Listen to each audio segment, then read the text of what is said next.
जब अल्लाह के रसूल हजरत मोहम्मद मुस्तफ़ा सल्लल्लाहु अलैहि वसल्लम का इस दुनिया से पर्दा फरमा जाने का वक्त करीब आया तो अल्लाह रब्बुल इज़्ज़त ने जिब्राइल के जरिए आप पर सूरे अशूरा की आयत नंबर 23 को नाजिल किया और फिर इस आयत में ये फरमाया कि ऐ मेरे हबीब, आप अपनी उम्मत के लोगों से ये कह दीजिए कि ऐ मेरी उम्मत के लोगों, मैं तुमसे तबलीग रिसालत के बदले में कुछ नहीं चाहता सिवाय इसके कि तुम मेरे अहले बैत से मोहब्बत करो।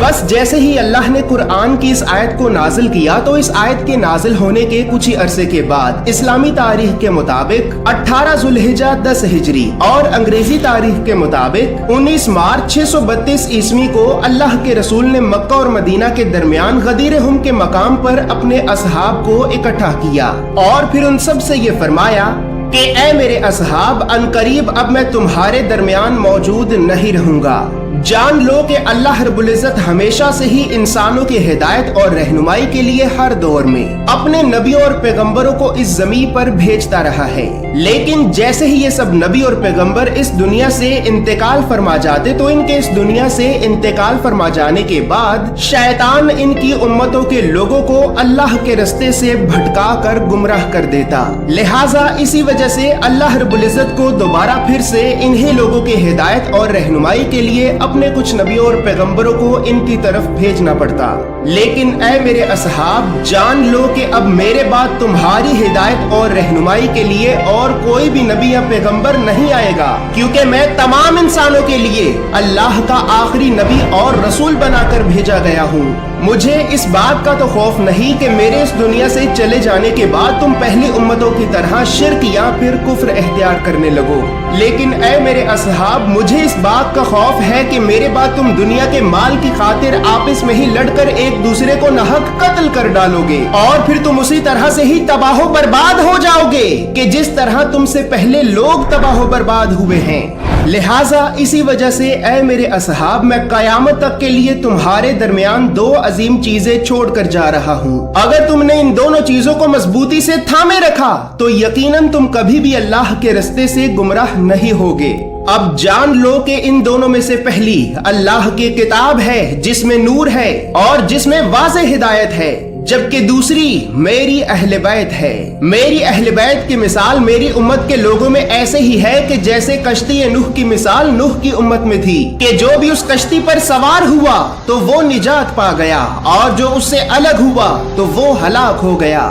दोस्तों, याद रहे हजरत रसूल खुदा सल्लल्लाहु अलैहि वसल्लम हम मुसलमानों में कयामत तक के लिए दो चीजें, यानी एक अल्लाह की किताब और दूसरी अपनी अहले बैत को ही छोड़कर गए थे। तो इस बात का जिक्र मुस्नद अहमद की हदीस नंबर 21911, मुस्तदरक अल हाकिम की हदीस नंबर 4711, अल मौजमुल कबीर की हदीस नंबर 2612, 13, 14, 15, इसी तरह सही मुस्लिम की हदीस नंबर 6225, सही मुस्लिम की हदीस नंबर 6228, जामिअ तिर्मिज़ी के हदीस नंबर 3786, सुनन अल दारमी की हदीस नंबर 3359, मिशकात अल मसाबी की हदीस नंबर 6140 और फज़ाइल सहाबा की हदीस नंबर 990 में वाज़े तौर पर मौजूद है। और यहाँ पर यह बात याद रहे कि सही मुस्लिम की हदीस नंबर 6225 और 6228 के मुताबिक यहाँ पर अहले बैत से मुराद हजरत इमाम अली इब्न अबी तालिब और उनकी औलाद है। इसी वजह से ही हजरत रसूल खुदा ने मुस्तदरक अल हाकिम और अल मौजम अल औसत की एक हदीस के मुताबिक ये इरशाद फरमाया कि ऐ लोगो, जान लो कि अली कुरान के साथ है और कुरान अली के साथ है, और ये दोनों उस वक्त तक हरगिज जुदा नहीं होंगे कि जब तक ये दोनों कयामत के दिन मुझे मेरे हौज़े कौसर पर आकर नहीं मिल लेते। लेकिन अफसोस के मुसलमानों ने हजरत रसूल खुदा के इस दुनिया से पर्दा फरमा जाने के कुछ ही अरसे के बाद आपकी इस आखिरी वसीयत को ठुकरा कर अहले बैत को सरेआम कूफा और शाम की गलियों बाजारों और करबला के तपते सहराओं में बेदर्दी से कत्ल करके छोड़ दिया। अब जैसा कि मुसलमान हजरत रसूल खुदा की आखिरी वसीयत को ठुकरा कर 1400 साल पहले से ही अहले बैत को तो छोड़ चुके हैं, लेकिन यहाँ पर यह बात भी याद रहे कि मुसलमान कयामत से पहले पहले कुरान को भी छोड़ चुके होंगे, और मुसलमान कयामत से पहले पहले कुरान को भी छोड़ चुके होंगे। तो इस बात का जिक्र भी कुरान में ही सूरे अल फुरकान की आयत नंबर 30 में कुछ इस तरह से मौजूद है اور قیامت کے دن رسول کہیں گے کہ اے میرے پروردگار، میرے بعد میری امت کے لوگوں نے اس قرآن کو بالکل چھوڑ دیا تھا۔ بس پھر اسی طرح اب حضرت رسول خدا نے غدیر ہم کے مقام پر یہ خطبہ دینے کے بعد حضرت امام علی بن ابی طالب کا ہاتھ پکڑ کر آسمان کی طرف بلند کیا اور پھر یہ فرمایا کہ من کنت مولاہ فہذا علی مولاہ۔ آئے لوگو، جان لو کہ جس کا میں مولا ہوں اس کا علی مولا ہے۔ جس نے علی سے محبت کی اس نے مجھ سے محبت کی، اور جس نے علی سے دشمنی کی تو اس نے مجھ سے دشمنی کی۔ جان لو کہ یہ علی میرے اہل بیت میں سے ہے، اور مجھے اس ذات کی قسم ہے کہ جس کے قبضہ قدرت میں مجھ محمد کی جان ہے، اگر میرے اہل بیت سے کسی نے ذرا برابر بھی بغض رکھا تو اللہ ضرور اسے دوزخ کی آگ میں داخل کرے گا۔ یہاں تک کہ اگر کوئی انسان ساری زندگی حجر اسود اور مقام ابراہیمی کے درمیان کھڑا ہو کر نمازیں ہی کیوں نہ پڑھتا رہے، اور اگر اس انسان کے دل میں بھی میرے اہل بیت کا بغض ہوا تو جان لو کہ قیامت کے دن اللہ ضرور بالضرور اسے بھی دوزخ کی آگ میں داخل کرے گا۔ لہٰذا آئے لوگو، میں اللہ کا رسول، اللہ کے حکم پر اللہ کی کتاب کو اور اپنی اہل بیت کو تمہارے حوالے کر چکا ہوں، تو اب تم دیکھ لو کہ تم میرے بعد ان دونوں کے متعلق میری کیسی جان نشینی اختیار کرتے ہو، اور میرے بعد ان دونوں کے ساتھ تم کیسا سلوک کرتے ہو۔ دوستو یاد رہے مستدرک الحاکم کی حدیث نمبر 4712 اور 4717 یہ دونوں ہی بہت زیادہ سخت ترین احادیث ہیں، کیونکہ ان احادیث کے مطابق اگر کوئی نمازی مسلمان بھی اہل بیت سے بغض رکھتا ہے تو وہ مسلمان بھی دوزخ کی آگ میں جائے گا۔ اسی لیے جامع الترمذی کی حدیث نمبر 2154 کے مطابق حضرت رسول خدا نے یہ ارشاد فرمایا کہ اے لوگوں، جان لو جس کسی نے بھی میرے اہل بیت کی بے حرمتی کی تو اس پر میں نے، اللہ نے اور اللہ کے تمام نبیوں نے لعنت کی ہے۔ اسی وجہ سے ہی صحیح بخاری کی حدیث نمبر 3751 کے مطابق حضرت جناب ابو بکر بھی اہل بیت کے بغض میں بھٹکے ہوئے لوگوں کو سیدھے رستے پر لانے کے لیے یہ فرماتے رہتے کہ اے لوگوں، میرے آقا محمد مصطفیٰ صلی اللہ علیہ وآلہ وسلم کی محبت کو تم ان کے اہل بیت کی محبت میں تلاش کرو۔ بس پھر اللہ کے رسول حضرت محمد مصطفیٰ صلی اللہ علیہ وآلہ وسلم غدیر ہم کے مقام پر اپنی امت کو یہ آخری وصیت کرنے کے 2 مہینے بعد اس دنیا سے پردہ فرما گئے۔ آپ کے اس دنیا سے پردہ فرما جانے کے بعد مسلمانوں نے سب سے پہلے حضرت امام علی بن ابی طالب کے خلاف بغاوت کا اعلان کیا اور آپ کو مسجد کوفہ میں نماز فجر کے دوران زہر آلود تلوار کے وار سے شہید کر دیا۔ اسی طرح حضرت امام علی بن ابی طالب کی شہادت کے بعد مسلمانوں نے حضرت امام حسن ابن علی کو زہر دے کر شہید کر دیا، جبکہ مسلمانوں نے ہی نواسہ رسول حضرت امام حسین ابن علی کو 3 دن تک بھوکا پیاسا رکھنے کے بعد 10 محرم کے دن کربلا کے تپتے صحراؤں میں بے دردی سے شہید کر دیا۔ اور پھر آپ کی شہادت کے بعد مسلمانوں نے اپنے ہی نبی کی نواسیوں کے سروں سے چادریں چھین کر انہیں کوفہ و شام کی گلیوں اور بازاروں سے گزارا، اور اسی طرح مسلمانوں نے حضرت رسول خدا کی وصیت کو ٹھکرا کر آپ کی وصیت کا انکار کرتے ہوئے گمراہی کو اپنا مقدر بنا لیا۔ بخاری، مسلم، ابو داؤد، ابن ماجہ اور مسند احمد کی احادیث کے مطابق لوگ اس قدر گمراہ ہو گئے کہ لوگ مسجد کوفہ میں شراب پی کر نماز پڑھنے لگے۔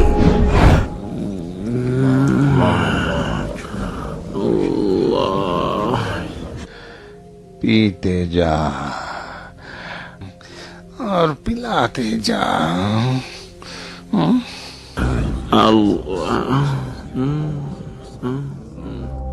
دوستو یاد رہے یہ جتنی بھی باتیں میں آپ کو بتا رہا ہوں یہ سب باتیں تاریخ کی کتابوں میں نہیں بلکہ احادیث کی معتبر ترین کتابوں میں آج بھی واضح طور پر موجود ہیں۔ بس پھر اللہ رب العزت تو اپنے قرآن میں اور اللہ کے رسول اپنے فرمان میں حضرت امام علی بن ابی طالب کے فضائل بیان کرتے رہے، لیکن سب کچھ جاننے کے باوجود بھی مسلمانوں نے حضرت امام علی بن ابی طالب کے خلاف بغاوت کا اعلان کر کے انہیں بے دردی سے شہید کر دیا۔ یاد رہے صحیح مسلم کی حدیث نمبر 6220 کے مطابق سورہ آل عمران کی آیت نمبر 61 اور صحیح مسلم کی ہی حدیث نمبر 6261 کے مطابق سورہ الاحزاب کی آیت نمبر 33 کو اللہ رب العزت نے حضرت امام علی بن ابی طالب کے فضائل میں نازل کیا تھا۔ इसी तरह फिर हजरत इमाम अली इब्न अबी तालिब को शहीद करने के बाद जब मुसलमानों ने नवासा रसूल हजरत इमाम हसन इब्न अली को जहर देकर शहीद किया, तो इस मौका पर अफसोस करने के बजाय सुनन अबू दाऊद की हदीस नंबर 4131 के मुताबिक ये कहने लगे, हसन तो आग का एक अंगारा था, शुक्र है कि अल्लाह ने इस आग के अंगारे को बुझा दिया। बस फिर हजरत इमाम हसन इब्न अली की शहादत के बाद मुसलमानों ने नवासा रसूल हजरत इमाम हुसैन इब्न अली को तो सरेआम करबला के तपते सहराओं में बेयारो मददगार छोड़कर बेदर्दी से शहीद कर दिया। हजरत इमाम हुसैन इब्न अली की शहादत के बाद बुखारी और मुस्लिम की कई अहदीस के मुताबिक यजीद के हुक्म पर मदीना मुनव्वरा में वाक़या हर्रा हुआ और इस वाक़या हर्रा में मुसलमानों ने 10,000 से ज्यादा सहाबाए कराम को बेदर्दी से शहीद किया और मदीना मुनव्वरा की गलियों और बाजारों में 1,000 से ज्यादा मुसलमान नौजवान लड़कियों के साथ सरेआम सबके सामने जिना किया। बस फिर इस वाक़या हर्रा के बाद सही मुस्लिम की हदीस के मुताबिक यजीद के हुक्म पर मुसलमानों ने मंजीनीक के जरिए खाना काबा पर आग के पत्थरों की बारिश की और इन आग के पत्थरों की बारिश से खाना काबा मुकम्मल तौर पर जल गया और खाना काबा को गिराकर दोबारा तामीर करना पड़ा। बस फिर इसी तरह यजीद के हुक्म पर ही मुसलमानों ने नबी सल्लल्लाहु अलैहि वसल्लम के एक एक वफादार सहाबी को चुन चुन कर बेदर्दी से शहीद करना शुरू कर दिया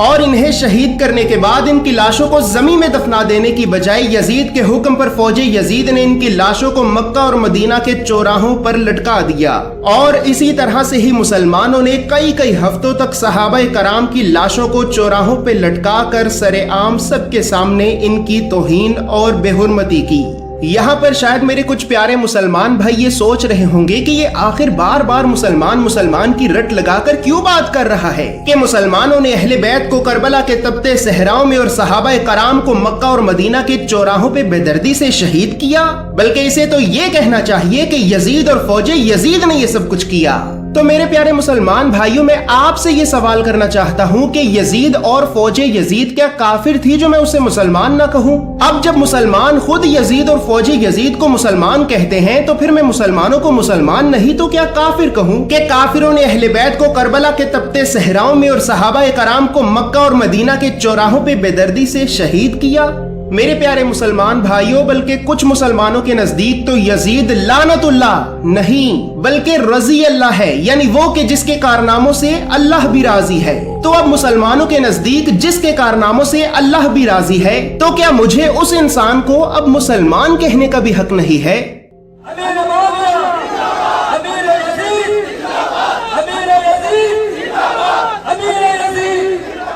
खैर दोस्तों, याद रहे मैं जानबूझकर बार बार मुसलमान का लफ्ज इस्तेमाल कर रहा था ताकि आप बहैसियत एक मुसलमान होने के नाते ये बात महसूस कर सके कि हजरत रसूल खुदा के बाद मुनाफिकीन ने किस तरह से इस्लाम का लिबादा ओढ़कर ऊपर से मुसलमान और अंदर से मुनाफिक बनकर इस्लाम को और मुसलमानों को खत्म करने की कोशिश की थी। और दोस्तों याद रहे, अगर आप अहले बैत और सहाबाए कराम की शहादत का जिम्मेदार सिर्फ और सिर्फ अकेले यजीद को समझते हैं, तो फिर आप ये बात जान लीजिए कि आपको अभी तक करबला के बारे में कुछ भी मालूम नहीं है कि आखिर करबला का इतना दर्दनाक वाकया क्यों पेश आया। क्योंकि इस्लाम की बर्बादी का जितना कसूरवार अकेला यजीद है, बिल्कुल उतने ही कसूरवार वो सब लोग भी हैं कि जिन लोगों ने खिलाफत को बादशाहत में बदला और फिर खिलाफत को बादशाहत में बदलने के बाद इन लोगों ने नबी सल्लल्लाहु अलैहि वसल्लम के दीन को अपनी मर्जी के मुताबिक बदलने की कोशिश की। जैसा कि सही बुखारी की हदीस नंबर 6582 और सही मुस्लिम की हदीस नंबर 5978 के मुताबिक नबी सल्लल्लाहु अलैहि वसल्लम ने ये फरमाया कि कयामत के दिन मेरे कुछ साथी मेरे हौज़े कौसर पर मेरे सामने लाए जाएंगे और मैं इन्हें पहचान लूंगा, लेकिन अल्लाह की तरफ से इन्हें मेरे सामने से हटा दिया जाएगा। मैं इस पर कहूंगा कि ऐ मेरे परवरदिगार, ये तो मेरे साथी हैं। तो मुझे अल्लाह की तरफ से ये कहा जाएगा कि ऐ मेरे हबीब, आपको ये मालूम नहीं है कि ये वो लोग हैं कि जिन लोगों ने आपके बाद दीन को बदलने की कोशिश की थी और इन्हीं लोगों ने ही अल्लाह के दीन में अपनी मर्जी के मुताबिक तब्दीलियां करके नई नई चीजें पैदा कर दी थी। इसी वजह से ही दोस्तों जब इन लोगों ने नबी सल्लल्लाहु अलैहि वसल्लम के बाद आप अलैहिस्सलाम के लाए हुए दीन को अपनी मर्जी के मुताबिक बदलने की कोशिश की, तो फिर हजरत इमाम हुसैन इब्न अली को अपने नाना मोहम्मद मुस्तफा सल्लल्लाहु अलैहि वसल्लम के दीन को बचाने के लिए अकेले ही खड़े होना पड़ा। और फिर तारीख ने ये लिखा कि आपने इस्लाम की खातिर एक ऐसी अजीम कुर्बानी दी कि जो कुर्बानी इस रूए ज़मीं पर आपसे पहले ना किसी ने दी थी और यकीनन ना ही आपके बाद कोई दे पाएगा।